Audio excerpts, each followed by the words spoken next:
Photos of Jupiter taken by Voyager 1 in 1979. The Voyager team of engineers and scientists spent 7 years designing and planning for the exploration of Jupiter and Saturn. February 5th, 1979. In recent history, NASA's been able to send spacecraft to capture images of Jupiter and the planets beyond it with the help of Voyager 1 and 2. And alongside the recent launch of the Juno spacecraft back in August of 2011, NASA's been able to capture much more detailed images of the planet and finally resolve some unanswered questions about its surface. It's full speed ahead for But Juno. what is Jupiter? So first off, this is me, an astronomy student at Lathrop High. I'm here to describe what is Jupiter and give more insight in the planet, and also describe a lot of the future projects we have for the planet. So let's begin by understanding the sheer size of Jupiter. So if I were to put Earth and Jupiter on a miniature scale, we can see that this nickel right here would be about the size of Earth, not exactly. And this basketball right here would be Jupiter, not exactly as well. So if I put these two together, you can pretty much see that Earth is smaller than Jupiter by a lot. But let's talk numbers. So Earth has a diameter of 8,000 miles, which in retrospect is a pretty large number, but in comparison with that of Jupiter's, Jupiter has a diameter of 88,846 miles, which is 11.2 times greater than that of the Earth's. Not to mention the amount of satellites that orbit Jupiter. Jupiter has 63 confirmed moons, which 48 are named, and in comparison with Earth, Earth has only one satellite, that's the Moon.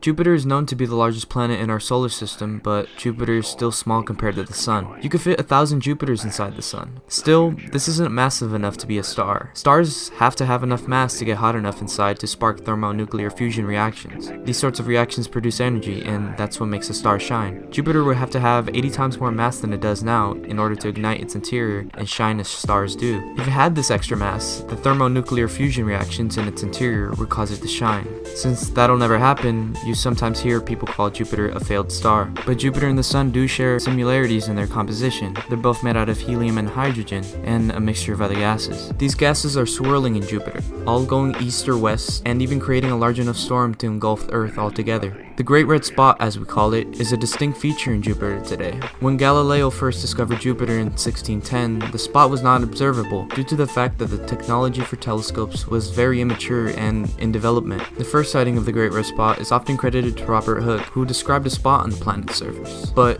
it's most likely inconclusive because Hooke's spot was spotted in the northern equatorial belt versus the current spot today in the southern equatorial belt. With all this said and done, a lot of questions do go unanswered. Like, what is Jupiter's name, and where does it come from? Fittingly, it was named after the king of the gods in Roman mythology. In a similar manner, the ancient Greeks named the planet after Zeus, the king of the Greek pantheon. Jupiter's sign, which also looks like an ornate, oddly shaped 4, also stands for the number of symbols. It has been said to represent an eagle, which is Jupiter's bird. Additionally, the symbol can stand for a Z, which is the first letter of Zeus, who is Jupiter's Greek counterpart. The line through the symbol is consistent with this, since it would indicate that it is an abbreviation for Zeus's name. And last but not least, there is an addition to the sword line, which is believed to represent a lightning bolt, which just happens to be Jupiter's and Zeus's weapon of choice. If you look up at the sky today, you'd see what the Romans and Greeks saw many years ago, but just without the light pollution, depending on where you live, that is. And something that we could see now that the Romans and Greeks could never see was Jupiter's rings. Jupiter's rings were discovered in 1979 when Voyager 1 was on his way to Jupiter.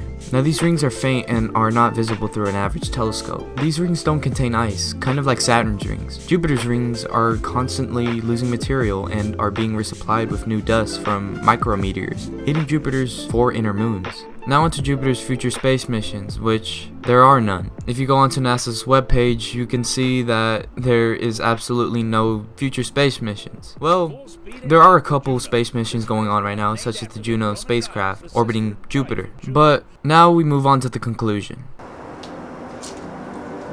So there's a lot of stuff I missed in the making of this video, such as the polar behavior of Jupiter or going in depth with the storms of Jupiter. There are a lot of other videos that cover it better than I do, and I recommend you check them out.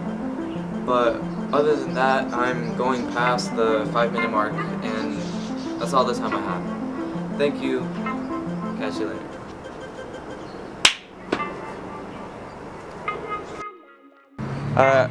Voy a agarrar mi cartera y de fuera. ¿Puedes darme un espado de chicle? Cuando veo esos Uno de esos. ojos, es donde quiero vivir. Si me besan esos labios, That's the no sé moon. si quiero morir. So, First, I want to give a fat shout out to Mark Fabian and Wesley Barayuga for being my partners throughout this whole thing. Hopefully by now we didn't get our asses blasted by Baldwin.